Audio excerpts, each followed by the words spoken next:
warahmatullahi wabarakatuh. Bagaimana kabarnya hari ini? Semoga semuanya baik-baik saja ya. Kita langsung saja. Pada pertemuan kali ini, Ibu akan membahas tentang jagat raya dan tata surya. Apa sih jagat raya itu? Jagat raya atau yang sering kita sebut alam semesta adalah ruang di mana segenap benda langit berada, termasuk di dalamnya tata surya kita. Lalu, apa sih tata surya itu? Tata surya adalah sebuah sistem bintang yang berada di galaksi Bima Sakti. Sistem tata surya kita ini terdiri dari berbagai macam planet dan bintang, komet, meteor, dan lainnya. Sekarang kita bahas satu-satu ya. Dimulai dari teori terbentuknya jagat raya dan beberapa anggapan tentang jagat raya. Coba sebutkan teori-teori tentang jagat raya. Ya, benar. Dan yang paling terkenal adalah teori Big Bang dan keadaan tetap. Teori Big Bang menyebutkan jagat raya terbentuk berawal dari dentuman yang sangat amat besar dan dahsyat, dan galaksi akan meluas tanpa batas. Teori ini lahir dari seorang fisikawan asal Amerika bernama George Gamow. Ia menyebutkan bahwa pada mulanya jagat raya ini terbentuk seperti bola padat raksasa yang terdiri dari neutron dan tenaga yang disebut Ailem.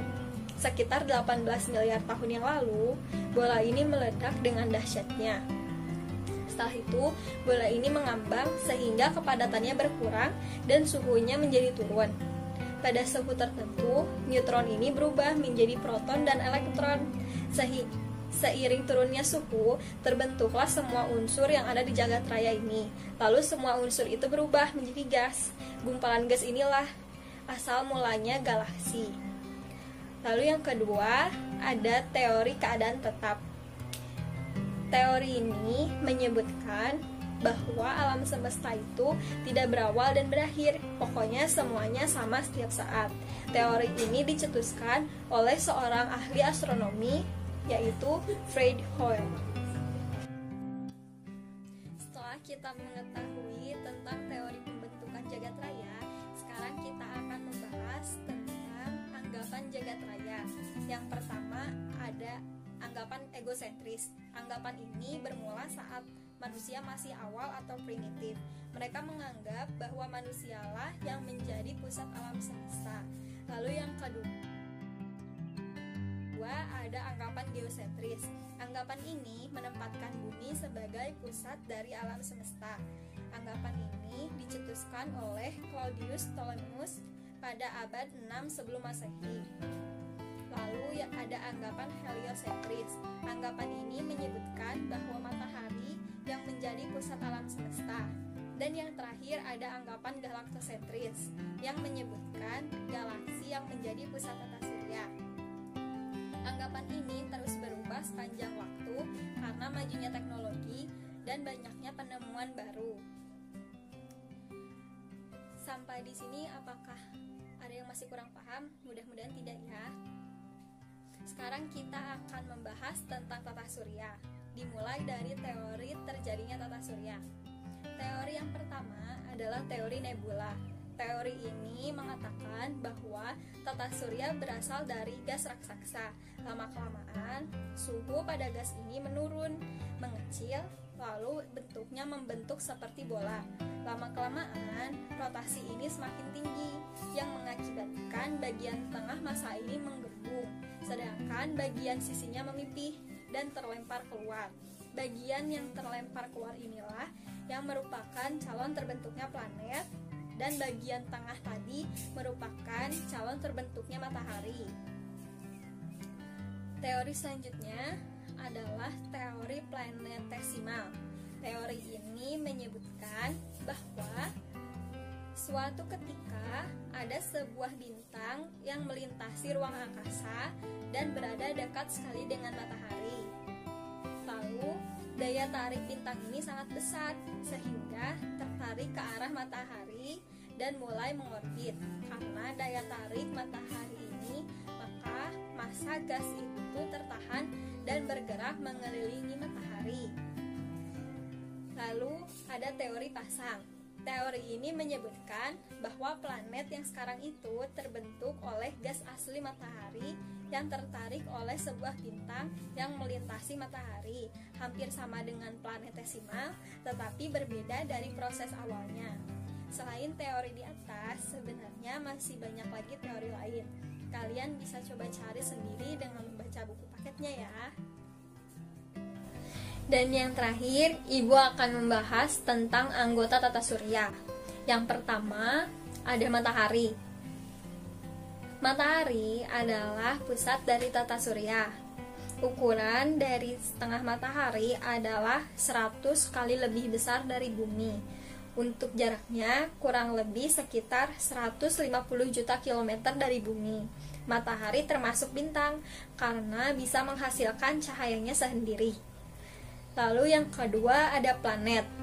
Planet adalah benda langit dalam tata surya yang mengelilingi matahari pada lintasan yang stabil. Dalam tata surya kita terdapat 8 planet, yaitu Merkurius, Venus, Bumi, Mars, Jupiter, Saturnus, Uranus, dan Neptunus. Kita bahas satu-satu ya. Yang pertama ada planet Merkurius. Planet ini merupakan planet yang terdekat dengan matahari. Maka dari itu, planet ini akan sangat panas, terutama di siang hari. Jarak antara matahari dengan planet ini adalah 57 juta kilometer, sedangkan dengan bumi sekitar 92 juta kilometer. Dan ukurannya hanya 27% dari ukuran bumi. Merkurius membutuhkan waktu 88 hari untuk revolusi dan 59 hari untuk rotasi. Yang kedua ada planet Venus. Planet kedua dari matahari ini mempunyai awan yang sangat tebal yang menyelimutinya dan bisa memantulkan cahaya matahari, sehingga planet ini yang paling terang. Planet ini juga sering disebut bintang fajar atau bintang senja karena cahayanya akan tampak pada saat matahari terbit dan tenggelam. Jarak planet ini dengan matahari sekitar 108 juta kilometer. Lalu yang ketiga ada planet Bumi. Planet yang sekarang kita tinggali. Bumi mempunyai satelitnya sendiri, yaitu bulan. Bulan mengelilingi bumi dengan waktu putaran 29 hari. Masa rotasi bumi sekitar 23 jam 56 menit dan memiliki masa revolusi 365 hari 6 jam. Dan yang keempat ada planet Mars. Planet ini memiliki diameter sekitar 6.800 km dengan rotasi 24 jam 37 menit dan revolusinya 607 hari. Mars mempunyai 2 satelit, yaitu Deimos dan Phobos. Lalu yang kelima ada planet Jupiter. Planet ini termasuk planet yang paling besar di dalam tata surya.